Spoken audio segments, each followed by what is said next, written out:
So just a massive phone. Even though it is really narrow, it looks very narrow, but it's just very long. But yeah, let's go check out the screen vibrance of each device.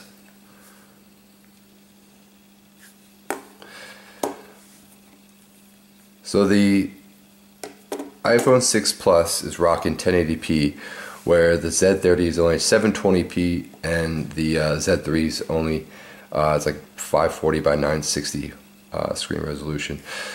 This is an LCD, whereas the Z30 is a Super AMOLED, and you can obviously tell in terms of brightness the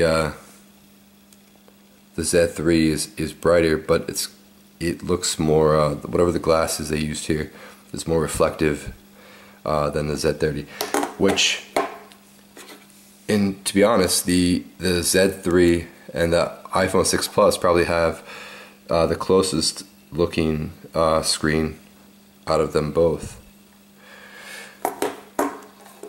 But certainly the brightness on the iPhone 6 Plus beats these two, of course, and of course it's 1080p, so it's can't really compare those two like that. But in terms of performance-wise, I'm a huge fan of BlackBerry 10 over iOS. Of course, you're limited to the home button still, as seen in previous iPhones. The iPhone 6 Plus is rocking a 1.4 gigahertz dual-core processor in their proprietary A8 chipset, whereas the Z30's got 1.7 gigahertz dual-core processor, and then the Z3's got a 1.2 gigahertz processor. 1 gig of RAM in the iPhone 6 Plus, 1.5 in the Z3, and then 2 gigs of RAM in the Z30, which is interesting because BlackBerry 10 is supposed to be a very lightweight operating system, and for a device like this, you would imagine that Apple would have put more than just 1 gig of RAM, but they're notorious for not having to have the best specs on their device. One thing I really have grown to like about the iPhone 6 Plus is the new form factor. The curved screen just seamlessly goes with the edge of the device, and it's actually quite comfortable despite being such a massive phone. I've got pretty big hands, I'm a big guy, so it feels fine in my hands. And that's why I didn't really want to get the 4.7 inch iPhone 6 Plus, just because it's smaller than these and I like a big screen, so I figured it'd be the best fit for me.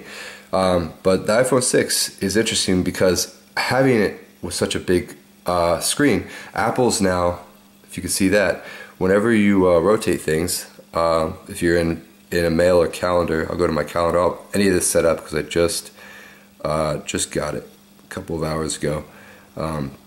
But when you are in like a calendar or in your text messages or anything like that, when you go into landscape mode, it will adjust properly to that.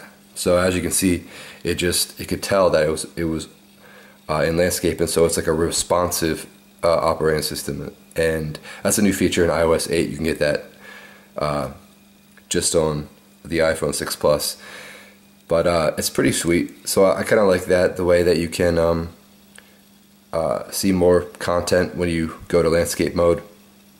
But like I said, in terms of usability, I still love BlackBerry 10. You can't get any better with its multitasking when you're playing a YouTube video in the browser or anything like that. Everything, and it's just, the swiping is just so seamless. I love being able to be in an app, just swipe up to get out of it, or just peek and flow. So it's pretty sweet. I'm not one to be held back by this home button, and yeah, because the home button is also sapphire glass, and there's sapphire glass on the camera up there as well. But yeah, so this is the iPhone 6 Plus against the BlackBerry Z3 and the BlackBerry Z30.